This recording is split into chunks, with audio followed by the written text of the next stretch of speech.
our industry is also closely tied to the economic outlook for countries and the world as a whole, and is often seen as a barometer of those economies. So I'd like to ask, if I may, for some further final thoughts on the economic reset. Do you think we will see one? And could we see a reset based around more value creation, decentralization, resource security, and even sustainability, as you've said? Absolutely, it's happening. It's going to develop further.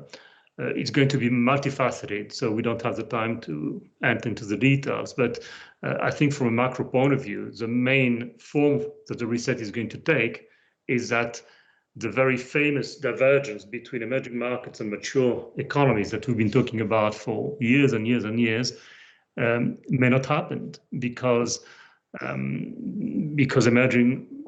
emerging countries and frontier markets have been hit incredibly hard by the pandemic. It's far from over in these countries because of many different considerations, one of which is essential, being essential, of course, is the lag in terms of vaccination.